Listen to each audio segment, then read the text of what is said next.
Yes. Okay, so hello everyone. My name is Eugene Jung, and my presentation is my capstone project titled K-pop, K-dramas, and Korean barbecue, an analysis of the Hallyu Wave. This project was also conducted under the guidance of my faculty mentor, Dr. Jung Kim. So before I begin, I'd like to explain some of my aims or goals of this project, which is explain what the Hallyu Wave is, analyze and explain the leading causes of the Hallyu Wave, how it has impacted South Korea, and also analyze and explain the leading causes behind the Hallyu Wave's popularity. In terms of methodology, it was pretty simple, straightforward. I simply collected and analyzed various literary and data sources. So to begin, what exactly is the Hallyu Wave? In short, the Hallyu Wave is a catch-all term to describe the spread of Korean culture across the globe. And so with that definition comes a few misconceptions I feel I need to clear up. First is that the Hallyu Wave has traditionally been identified as solely being a triumvirate of three different forms of media, K-pop, K-dramas, and K-movies. But over the past few years, it's really become so much more than that and has really evolved into a kind of conglomerate of almost all things Korean. And so even lesser known mediums such as Korean food, Korean technology, Korean skincare, and even the Korean language itself have all become an integral part of the Hallyu Wave. And so I note these misconceptions for a couple of reasons. One, it doesn't try to define and box in the entirety of South Korean culture into a few subcategories of pop culture. And two, it provides a more comprehensive point of view on the scale and the impact of the Hallyu Wave. And so with this slide, I will now provide some historical background about the Hallyu Wave, essentially what events caused and engendered the Hallyu Wave. And so in my research, I found that the most prominent factor that led to the Hallyu Wave was censorship, the first of which occurred in 1922 with the Entertainment and Venue Regulation Act. This, alongside the Motion Picture and Film Censorship Regulation Act, were all imposed by the Japanese colonial government that was occupying Korea at the time. And so they did this for a couple of reasons. One, to not only curb all forms of Korean nationalism, but two, to also try to control the entire Korean entertainment industry as well. And so following this and the Korean War, South Korea, was seized by a series of military dictators, the most important one being Park Chung-hee. And so he was the one to pass the Motion Picture Law of 1962.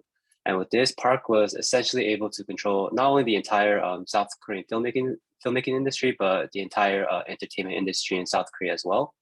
And so by doing this, he not only forced his own people to watch what he deemed fit, but he also created a kind of a deprivation in the entertainment industry in South Korea as well. And so Park's regime is really imperative, and I argue the most focal point to the development of the Hallyu Wave, mainly because it created this very strong paradox in which he was the very first South Korean leader to give this unprecedented access to the modern world and kind of let South Koreans broaden their horizons. But at the same time, he also restricted their right to apply, practice, and enjoy their newfound discoveries, which led many South Koreans feeling creatively and culturally oppressed and frustrated. And so his reign ended in '79 with his assassination, but he was quickly replaced by another military dictator named Chun Doo-hwan. And it was under his regime that saw the Gwangju Massacre unfold. The Gwangju Massacre was and still is today the biggest and bloodiest protest in South Korean history. Over 200,000 protesters participated in it, and unfortunately over 116 were killed. But the Gwangju Massacre also became a turning point, and on June 29th, 1987, Chun Doo-hwan stepped down, and South Korea's first presidential election was held on December 16th, 1987, with Roh Tae-woo winning the election. And so I can kind of hope through this historical progression, you can kind of see sort of how and why the Hallyu Wave came to be, and even in a sense, how inevitable it was. Just years and years of mounting censorships kind of created this bubble that, when it burst, released a horde of oppressed and frustrated South Koreans, not only eager to make their mark in the entertainment industry, but on the world as well. And so now let's talk about my analysis on the kind of impact the Hallyu Wave has had on South Korea. Mainly, so in my research, I found that the two key areas that were impacted more so by any other was South Korea's economy and its soft power. And so to begin, the graph on the left-hand side that you're seeing right now shows South Korea GDP rate since 1990. And if you kind of see the year for 97, you'll notice that South Korea's GDP takes a noticeable dive. That's because during that time, they plunged into financial trouble, what's now known as the 97 IMF crisis. And so during that time, unemployment rate reached over 8% and over 2 million South Koreans were left unemployed. And so this is really where the Hallyu Wave comes in, because not only did it help South Korea really climb itself out of debt as early as 2001, it also took this opportunity to really establish itself as one of South Korea's most prized economic assets. And so, for example, by 2001, the South Korean music industry had totaled over 200 million US dollars. And by 2006, will become the fourth largest musical market in the world. In addition to all that, by 2003, exports of South Korean TV shows and programs totaled over 70 million US dollars. And all in all, by 2004, all Hallyu Wave related products were bringing in just a little over 150 million US dollars. By 2018, that number would be over 13 billion US dollars.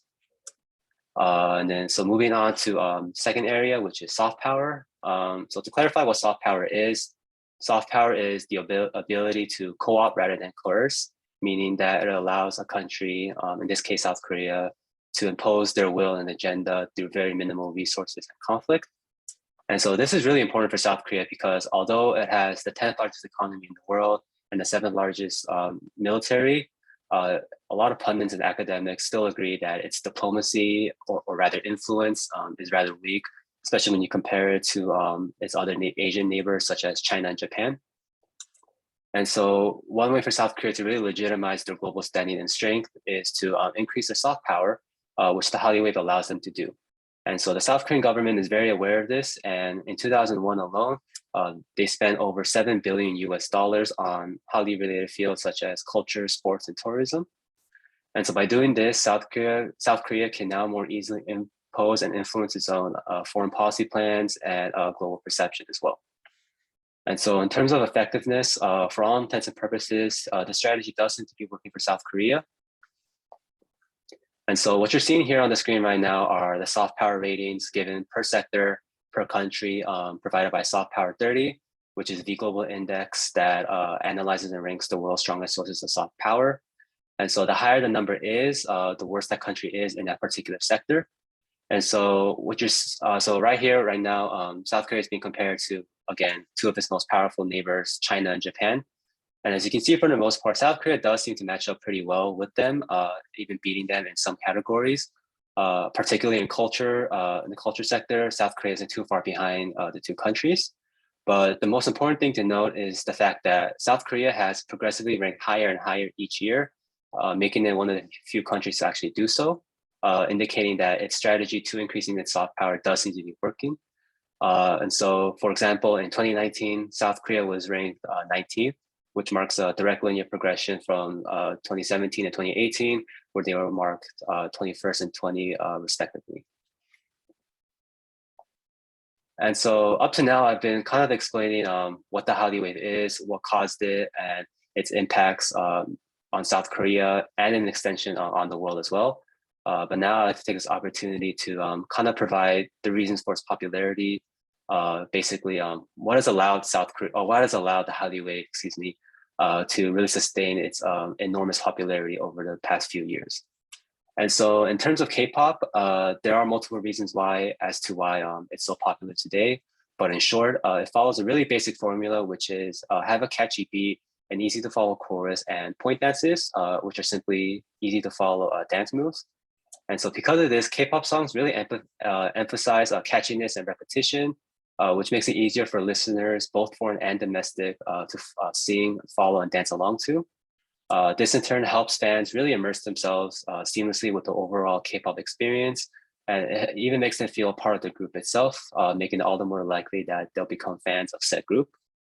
In addition to that, and what I think is the most important tool that K-pop uses is social media. So for example, in 2020 alone, there were over 7 billion K-pop related tweets, which actually set a new world record at the time. Just for context, BTS, which I'm sure many of you guys know, is the 33rd largest Twitter account in the world with over 45 million followers. In addition, in the top 10 most viewed YouTube videos in 24 hours, 8 of them actually belong to K-pop music videos. And so in short, social media really allows K-pop groups to closely interact with its fans, giving them behind the scenes looks, special previews. And so that just makes the whole experience kind of feel more personal, which in turn generates more loyalty, which in turn generates further engagement. And then moving on to K-movies. And so K-movies have employed a wholly different technique that accounts for its popularity, which is history.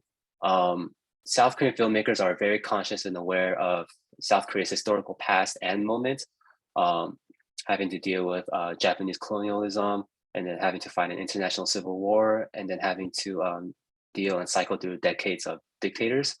And so this all just really becomes a source of inspiration and a rich fountain of stories to choose from.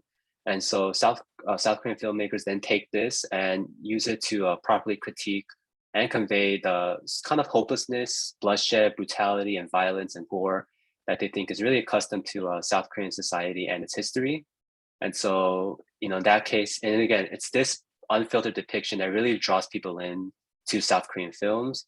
And so again, it shouldn't be any surprise that, some of the most recognizable South Korean films, I'm sure some of your guys' favorite South Korean films are movies such as Parasite, Old Boy, Memories of Murder, Train to Busan, The Handmaiden, Burning, and just so much more.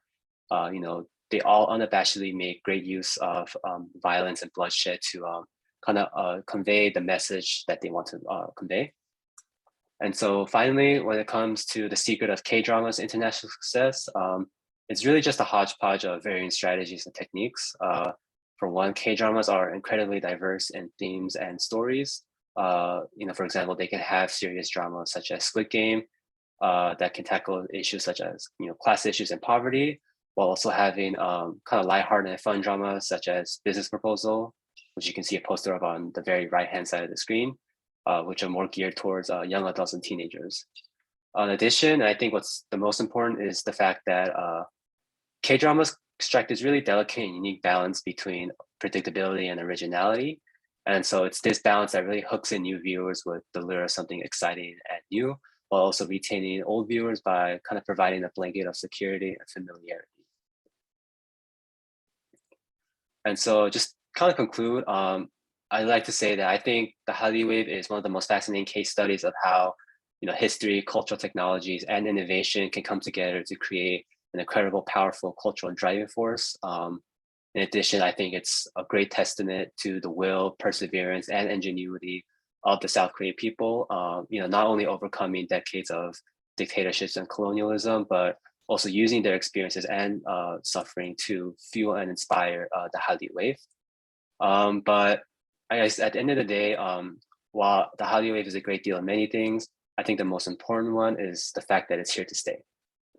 And with that concludes my presentation. Thank you everybody for listening. And I'll be taking any questions.